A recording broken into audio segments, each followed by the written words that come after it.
Aloha, everyone. Thank you for joining us today. We are here to provide you with the latest information and updates regarding the new Aloha Stadium Entertainment District. Before we begin, I would like to acknowledge Senator Glenn Wakai, who represents the Stadium District. We also have Honolulu Managing Director Mike Formby, representing Mayor Rick Blangiardi, and they're all here today to show unified government support for NACED. Questions and answers will follow promptly after the speakers conclude their remarks. And without further ado, it is my honor and great pleasure to introduce to you Governor Josh Green.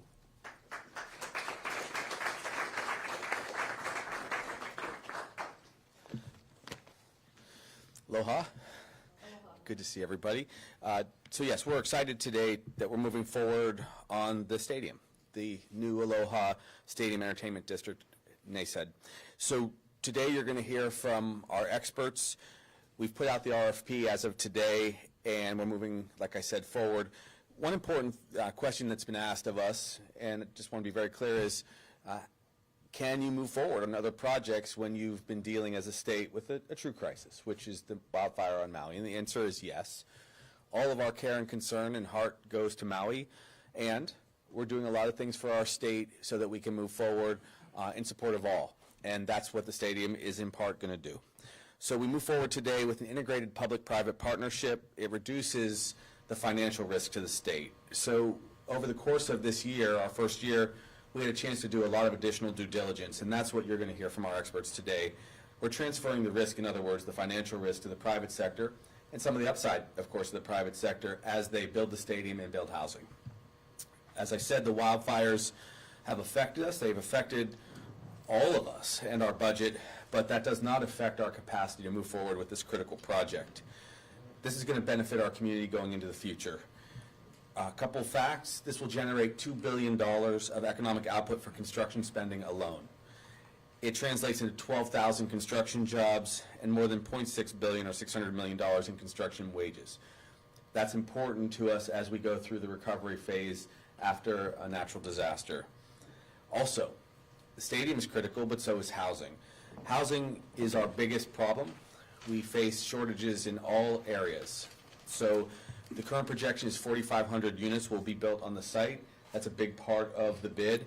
And I learned today, as we were talking, that 70%, that's our goal, 70% of that housing will be workforce housing. People that work in the district, that will be working in the area.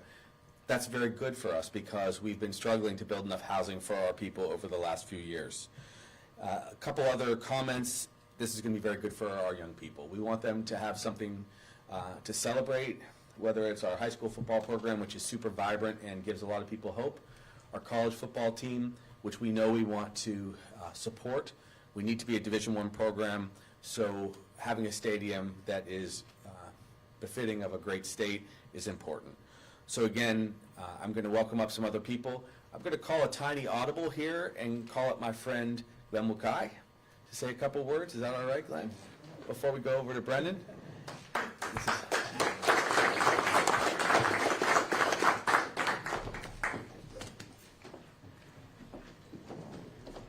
Ho, ho, ho, happy holidays. I mean, this is quite a Christmas gift for the people of Hawaii.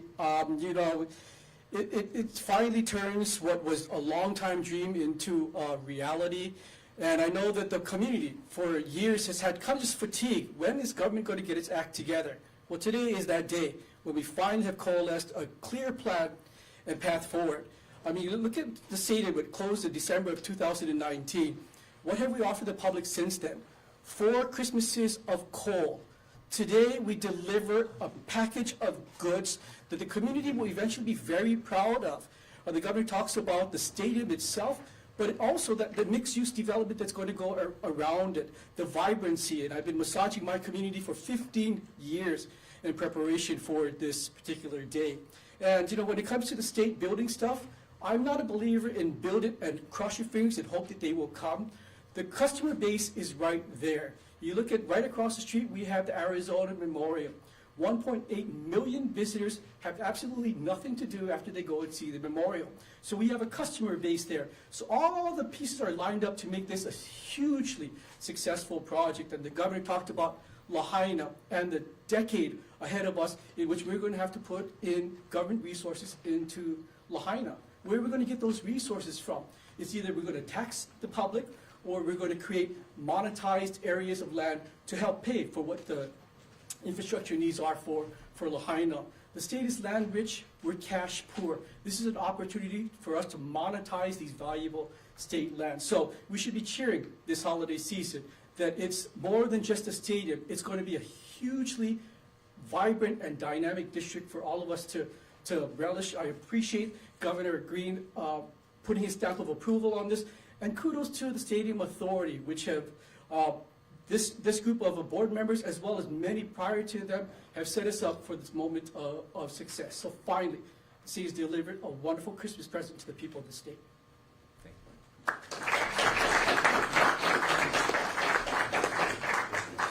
Truly not planned, but I'm grateful to my dear friend and colleague.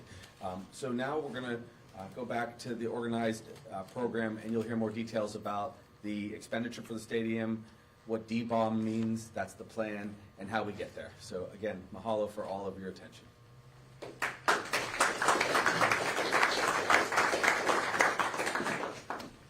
Mahalo, Governor Green. Next, please welcome Aloha Stadium Authority Chair Brennan Morioka.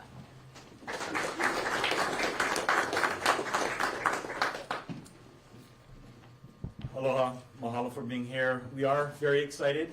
Again, my name is Brendan Morioka. I'm the chair for the Stadium Authority.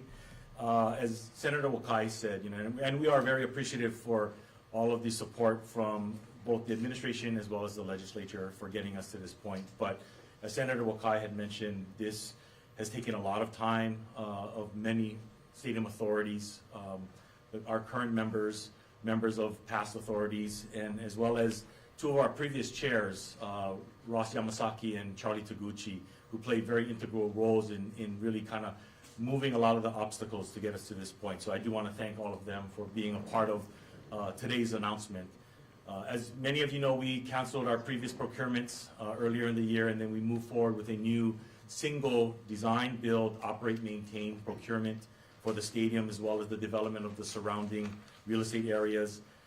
Over the last few months, over the summer and the fall, we went through a very significant amount of market sounding and due diligence in engaging many of the stakeholders who are going to be participating in this, not just those who are going to be looking to build it and develop the areas around it, but also within our communities. And so there is a lot of buy-in amongst the community and the business community and the development community in what we're doing and putting forward in our procurement that we're announcing today. The market sounding process did identify a number of interested potential bidders, so we're extremely excited about that potential and working with them, including some very world-class teams. We did identify a number of variety of issues that we had to work through, and we did so with many of the stakeholders, which we believe resulted in a much more improved procurement process, and I think we're going to see a much better product at the end of the day. The financial analysis that we performed does indicate in the long term a very vibrant and viable project that we believe will provide financial windfalls for not just those who participate in the development, but also for the state and the city municipality as well, in terms of general excise tax increases as well as property tax increases in the area, property tax revenues that are going to come that don't currently exist. In the short term, though, as the district is built out, we do acknowledge that there are some financial challenges that a developer or partner will have to buy into and overcome. That's why we are very much looking at having a partner who and a developer that is in it for the long term and for the development of the community. So that's the kind of partner that we're looking for. Some of the details of the RFP, and you will be provided with the RFP itself as a part of your media package. But we are looking at one integrated public-private partnership with a single entity engaged as the master developer for the entire 100 acres of the Aloha Stadium District. The new Aloha Stadium itself will be a minimum of 25,000 seats. with premium suites, lounges, and loge boxes. It is meant to accommodate a variety of sporting events, including not just football, but also world-class soccer and rugby, as well as concerts and other kinds of entertainment venues. We will be utilizing the current $400 million appropriation, and long-term funding and cost overruns will be borne by the private sector, thus reducing risks for the state. The master developer has also the obligation to develop the surrounding district into a mixed-use development in line with both the state's and the city's vision in terms of what the zoning should look like. And we do appreciate the city's actions recently in passing third reading 2 of their bills for the Halawa TOD zoning for the area, which does give some level of stability and understanding for the developers on what they will be obligated to be trying to develop in the area. The deadline for the qualifications is going to be February 2024. The priority listed offers will be selected in April of 2024, and the proposals, initial set of proposals, will be due in the summer of 2024 with a selected preferred offerer in the fall of 2024, at which point we will then start further negotiations with that preferred offerer, all with the intent of executing a contract by the summer of 2025. So right now, we are still on target for the goal of having kickoff in the new Aloha Stadium for the football season of 2028. So with that, I appreciate everybody's attendance here, and we look forward to a very fantastic project. So aloha.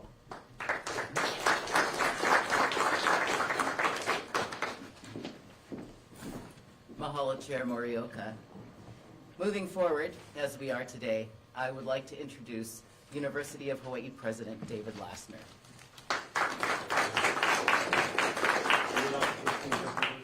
My good friend Inga. Good morning. I want to be clear as I'm cheerleading for this project that the University of Hawaii fully embraces this P3 approach to identify a master developer who will design, build, operate, and maintain the new Aloha Stadium at the Lava. We've had an excellent relationship with the Stadium Authority over these past years, but the very public problems with the old Aloha Stadium have been a challenge for all of us, and presented UH in particular with some unanticipated financial challenges when we had to move to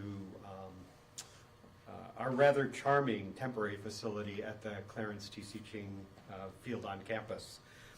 The new Aloha Stadium will provide our Rainbow Warriors with the kind of modern venue that will enable Hawaii's team to play at the FBS level competitively for years to come, and attract the kind of talent that will honor our state and delight our fans.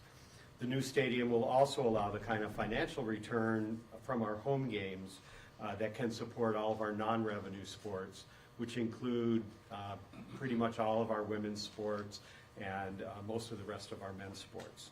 So for me, I will not be the president in 2028, but I can't wait to see Coach Timmy Chang and the Brotherhood take on Kansas at the new Aloha Stadium on August 26th, 2028. Go Team NASAD and go Bows!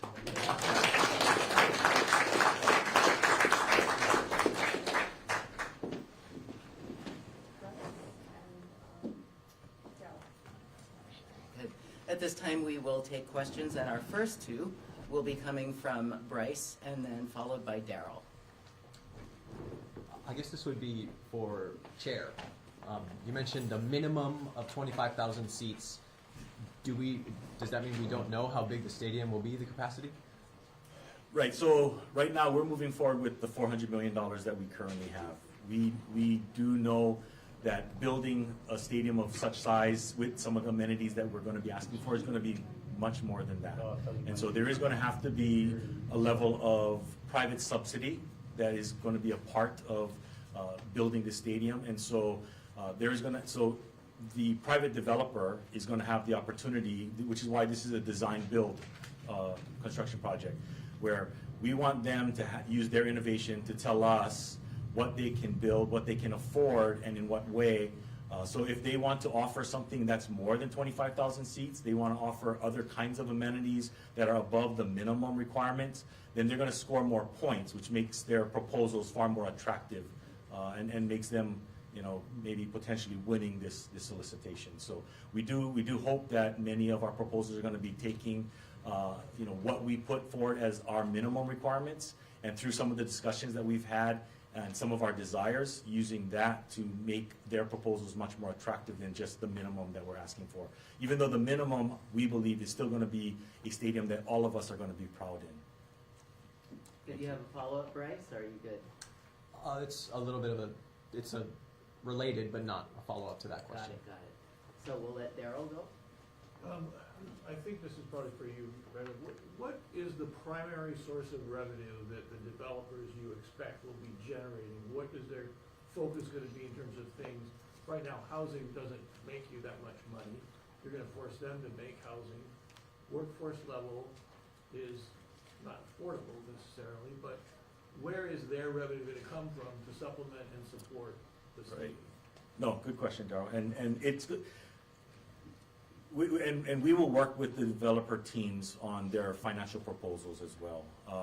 And their revenues are going to come from a variety of sources, right? This is a design, build, operate, maintain. So they are responsible for not just operating the stadium, but maintaining it over the 20 or 30-year life of this relationship, right? And so they're going to be able to retain all of the revenues, other than what is carved out, you know, for some of the special events like the University of Hawaii high school activities, where they're not going to be able to generate revenue.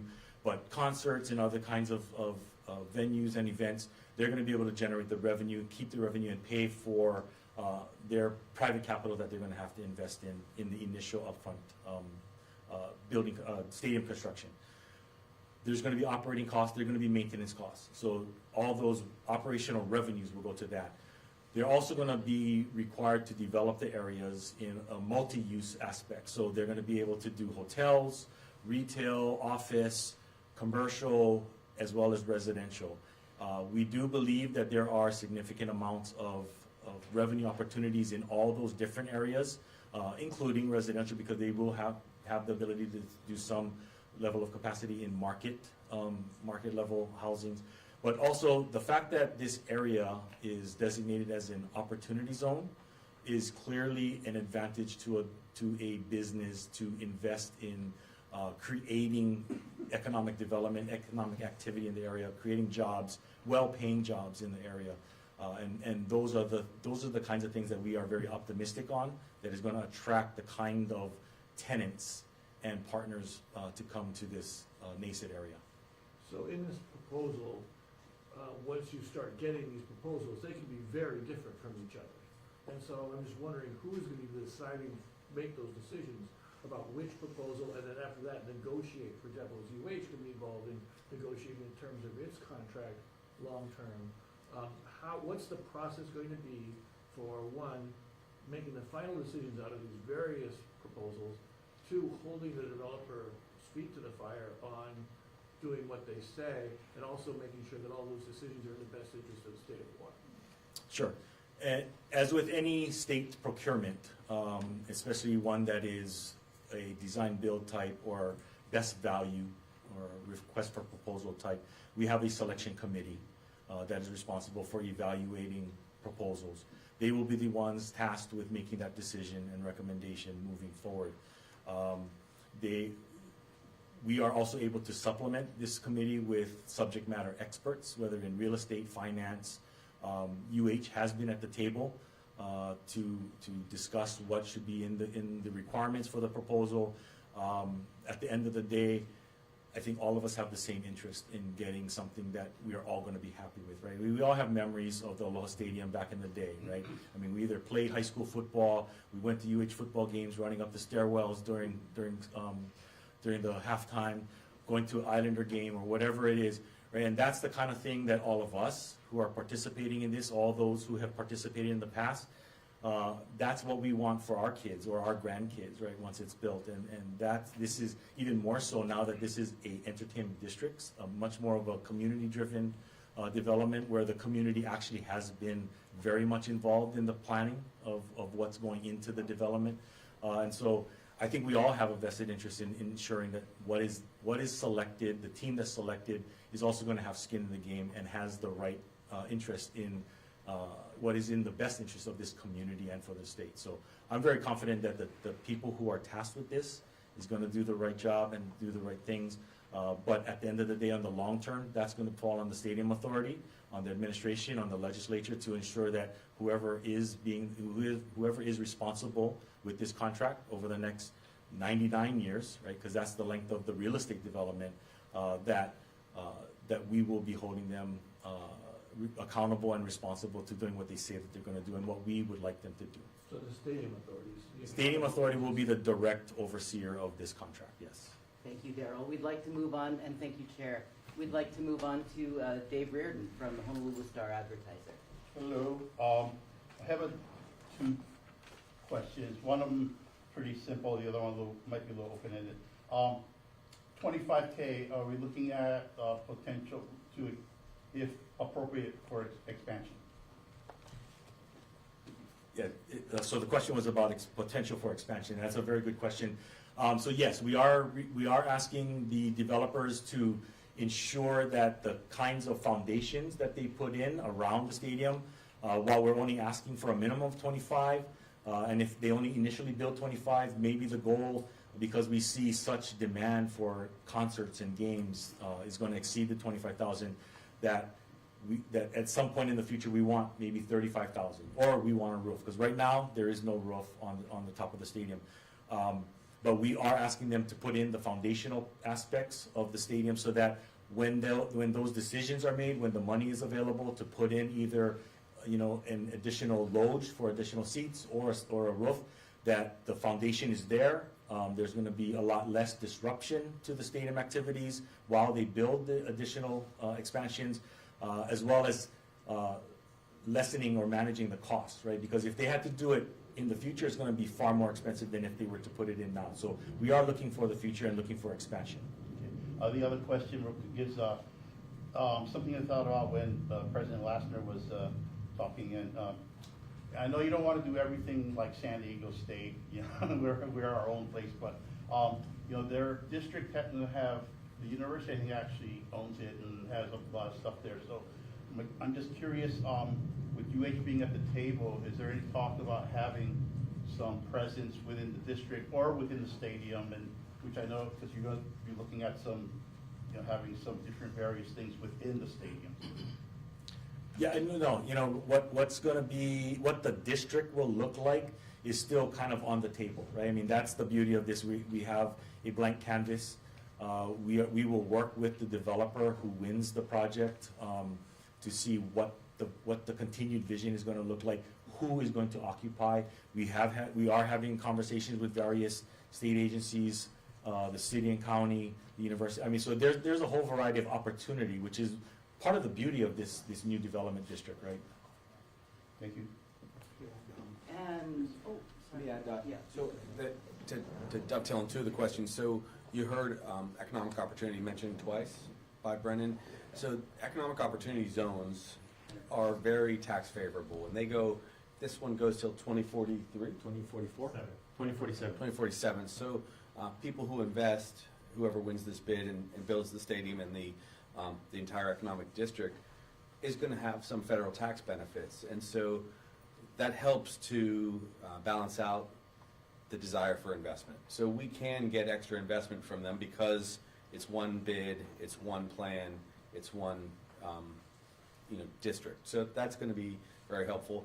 And another thing to mention, we were speaking just before we came out that there may be a lot of creativity for this district. There may be an amphitheater that's outside, depending what people decide they would like to invest in.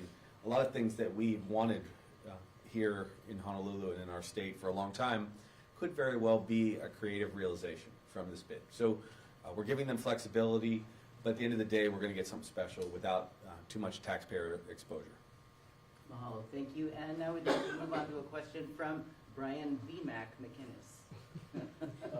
Maybe Brennan would be best answer this one. In regards to the market sounding from this summer, I think there was mention that some of the prospective bidders had some significant concerns about their financial long-term viability. I was wondering, in subsequent conversations, what you guys might have done to assuage some of them that it is viable for them in the long term. Sure. So part of the initial conversations and concerns that were raised was on the very short-term viability in terms of, because they are going to have to invest quite a bit of money of their own initially in order to build a stadium that we're going to be asking for. And so whether or not the development was going to be able to help supplement that kind of repayment on their end, right? And so we've worked with many of them. We redid our financial analysis, shared that with all of our proposers. We've been as transparent as we can in sharing what we know, what we believe and what we are looking at. And so I think the most latest financial plan or outlook that we've done, or analysis that we've done, looks a lot better. We've also allowed them to look at value engineering kinds of things without compromising the quality and experience of the stadium that we want. And so I think we have managed to give them as much information to make them a little bit more comfortable with our optimism to match theirs. But again, at the end of the day, we do believe that in the long term, there is a lot much more financial benefit on the back end of this project, which is also why we believe that it's important to find someone who's in it for the long term and not just wanting to come in and out, make some money in Hawaii and leave. We want them to be invested in Hawaii because their financial outlook is also dependent on the success of this project. And so that's the kind of partner that we're looking for. And as a quick follow, last time around during the NASED process, I believe there were 3 teams of bidders that were in the mix. How many do you hope or anticipate for this time? Well, we're hoping for more, but we do know that the 3 who participated before are still interested. What the final number looks like is to be seen until we get the proposal, the qualifications in February. And Bryce? Yeah, will there be any sort of requirement in the request to build the stadium itself before the entertainment district? So the requirement for the stadium is basically to finish it before the fall of 2028. The rest of the development can come whenever they look at the market demands. And we're assuming that the initial phase of development, which is probably going to be the Kamehameha lot or the station park and ride area, as well as part of the area adjacent most immediately to the stadium.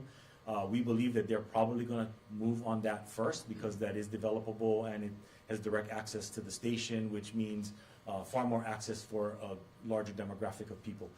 So we do believe that development will probably start concurrent or short after the start of construction of the stadium, but the only real requirement or fixed date that we have is the fall 2028 football season. We do think that there is a possibility that they will finish the stadium earlier in the year 2028, which would be good for us because ideally we would not want to have the first event being the home game of the University of Hawaii football. We'd like it to be maybe a smaller kind of concert or some kind of community event where we can get some of the operational kinks out before, unlike some of the other openings of larger stadiums where the first opening was the biggest event or was a large event and they saw some of the operational issues arise during those events. We want to take that out of the play and have a really enjoyable kickoff against Kansas or Kansas State?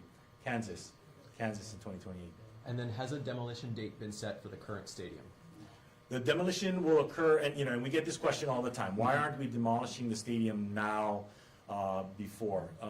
And really it comes down to a cost management and a risk management for the state.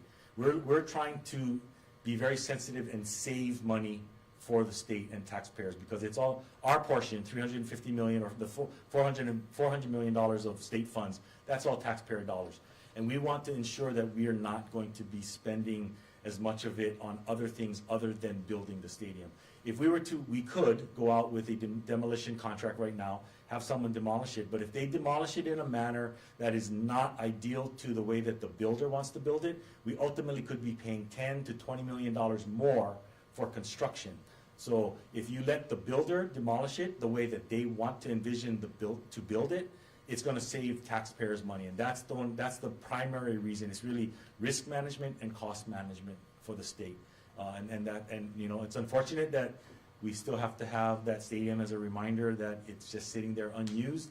But you know, at the end of the day, hopefully people understand that we're trying to save them money. Mahalo, Chair. Daryl, you had another question. Yeah, for Governor Reen, you know, I'm still a little concerned about accountability here, and I feel like what we're seeing is the state authority, they're not a housing agency, for example, but you've got a real priority, for instance, housing. The number has not gone up. The 4,500 units is the same as it was prior. 70% workforce housing. Can you describe what your expectation is for how quickly that housing is going to be built, who it's going to serve, and ultimately in 5 years from today, are you the one that we should hold accountable for the success of this project? Absolutely. Yeah, it's our administration that has to be accountable. At least 20% of the housing has to be affordable. We hope it will be more. And that will also be calculated into the bid process. If someone bids and offers a significantly higher percentage of affordable housing, I think that will probably be viewed very favorably by the team. The 70% workforce housing is important because, as Senator Wakai explained very eloquently, this is about the community. And so having people there along the rail, as you know, we've been very direct about wanting to build along TOD projects along those lines. So that's important to us too. So we're happy to be accountable to the housing question. A lot of the housing issue is infrastructure too, it means water, sewage, and just availability. So that's why we have the acting mayor here today in support of the program. And we have, we've gotten a lot of additional support from the legislature for infrastructure consideration along the rail. And we know that the chairs have been in favor of that. So all these are important factors. Water remains a big issue. And so we have to be accountable for water. We have to be accountable in the region where the military is nearby. All these things are tied together. That's why ultimately it's the administration. And frankly, the Stadium Authority is in communication with us constantly, and we have representation with them. Thank you, Governor. Yes, please, Chair, go ahead. And just to kind of address Daryl's point about the Stadium Authority, we're not a housing agency, and you're absolutely right. But I think over the years, recent years, you've seen the Stadium Authority, the complexion of the members has also started to diversify. We've added a number of members who have financial expertise to help us, assist us through this redevelopment process. And over time, I think you will start to see membership of those who will be confirmed to future stadium authorities is going to change as well, because our role is going to obviously change, as you point out. And so the membership of our board is going to have to change to match that kind of expertise. So it's no longer going to be a stadium authority that is just there to manage a stadium, manage events. It's there to manage a district. And so the expertise of those people confirmed to the stadium authority will have to change as well. But during this procurement period also, and going forward, folks like HCDA have also been very integrally involved in helping us understand what the development process is, the things that have to go on to look at a development district. So we're not just doing things in a vacuum. We are engaging a number of stakeholders who have the expertise to do this kind of development. Mahalo, Chair. We're utilizing, we should mention, we're utilizing DBED. Both our director and deputy director have been central to the process, and Chris, all of them have been constantly involved. So it's an integrated plan. Any other, Dave, you had a follow-up. Follow up on BMAC. We have three teams, at least 3 teams, right? And the same from before. But have each of those 3 added a management Operator. component?